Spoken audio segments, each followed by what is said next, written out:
Colombia grows almost all cut flowers sold in the US, and it takes 80,000 workers across the country to keep this massive operation going.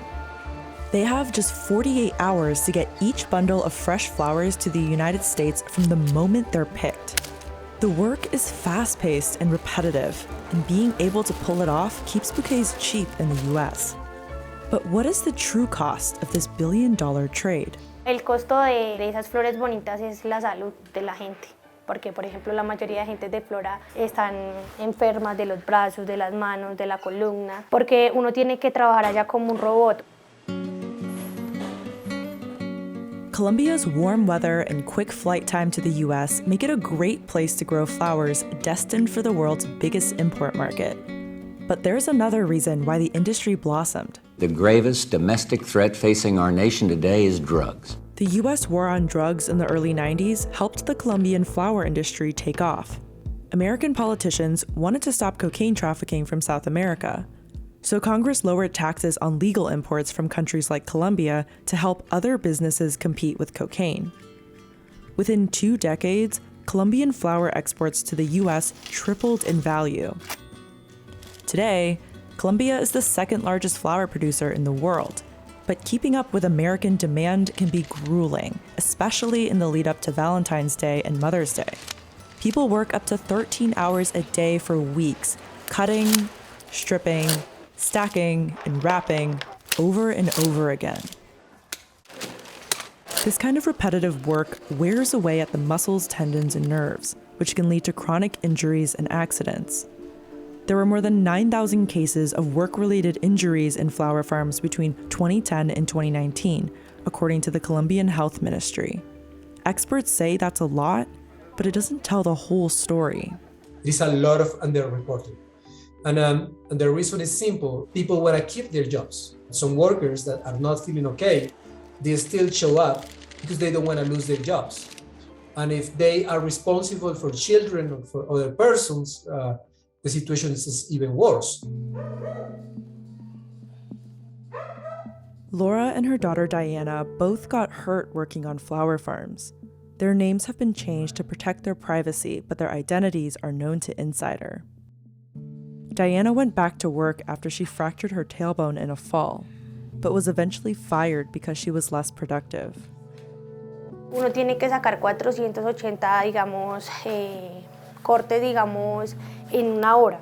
Pero ya después de que estaba con las restricciones médicas, sería yo mentirosa decir que sí sacaba 480 o eso, no, porque o sea, yo paraba, yo me tomaba los medicamentos, salía o eso, porque el dolor en la cadera era... Her mother, Laura, suffered 5 injuries over 19 years working on flower farms. El movimiento repetitivo, aunque uno diga que no, con el tiempo lo acaba uno. She used to cut 1,800 flowers a day. Now, at 46 years old, she can barely walk on her own.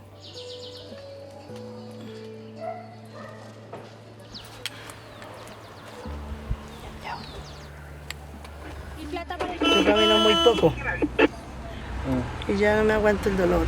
Yo me siento mucho y ya estoy que no me aguanto la espalda. It all started with carpal tunnel syndrome in 2008. Laura was working on a farm similar to this one, called Finca Santa Barbara. Her job was to harvest roses. Empecé a sentir las manos que se me dormían y se me dormían y se me dormían y las tijeras ya se me caían. She switched tasks to pull weeds instead, but the work was still repetitive. Her injuries kept coming. Me dio bursitis en el hombro y epicondilitis en el codo. O sea, en esta parte de la cintura era un dolor de cintura terrible y me bajaba a la parte izquierda.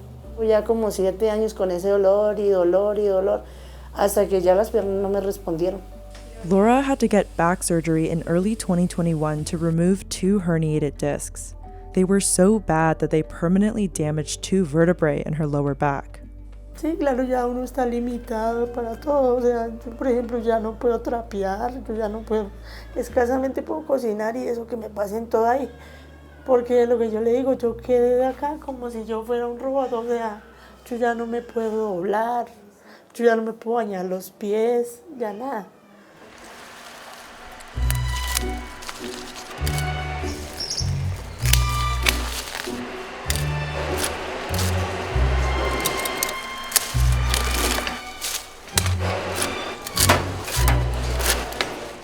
serious health issues are widespread across many industries and are among the 5 most common work-related injuries in Colombia. Work-related musculoskeletal disorders are the second biggest cause of disability around the world. And jobs like mining, construction, and manufacturing have some of the highest rates. But even tasks that may seem harmless, like picking roses, can lead to issues like this. In a 2021 study of 270 Kenyan flower farm workers, nearly 70% reported work-related musculoskeletal disorders.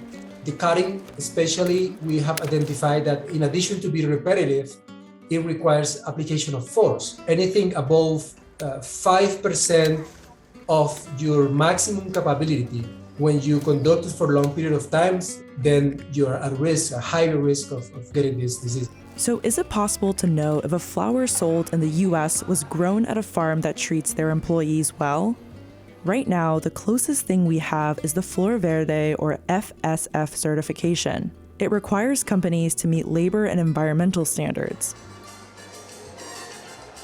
Some flower farms are getting creative when it comes to preventing repetitive stress injuries. Radill Roses has been certified for more than 5 years. Employees get at least 3 stretching breaks a day. It's part of the company's efforts to help workers avoid the kinds of injuries that Laura suffers from. Ahora con el tema de las cosechas, programas de pausas activas, de masajes a las extremidades que trabajan en el proceso productivo de los trabajadores, extremidades superiores, brazos, manos. Many workers at Radill Roses choose to work overtime in the lead up to Valentine's Day and Mother's Day. Entrando de 6:30 a 8:30 de la noche. Un poco más de dinero, sí, es un poco más de ingresos. Este año está un poco más pesado. Hay menos gente y hay más trabajo. Every year, the company gets audited to maintain its FSF certification. Auditors with Flor Verde check for injury prevention programs and documentation of worker injuries and accidents. Flor Verde says that more than a half of all Colombian flower farms are FSF certified. The farm Laura worked at was not. Laura has been on paid sick leave for over a year, but her employer requires her to send a new doctor's note every 2 weeks. It's the only way she can keep collecting checks from the company. And because she's a single mother, it's the only income for her 2 children. Yo aún estoy joven para haber quedado en la situación que quedé. Y que yo prácticamente dependo de mis hijos. Laura is trying to access her retirement pension so that she doesn't need those doctor's notes to get paid. But the pension company requires a team of doctors to sign a document confirming that all of her injuries were caused by work. Laura says it's been hard to get all of her doctors to cooperate. O sea, porque eso, según la pensión se rige es a lo que dice un médico. We reached out to Laura's employer, health insurance provider, and doctors, but none of them responded. O sea, como que generen más empleo y den como menos horas extras, menos festivos para que la gente no se enferme tanto. Porque, o sea, uno se esclaviza en una empresa de esas y ahí queda. Y hoy que uno no tiene salud, ¿a quién le importa a uno? A nadie. Es la realidad de la vida.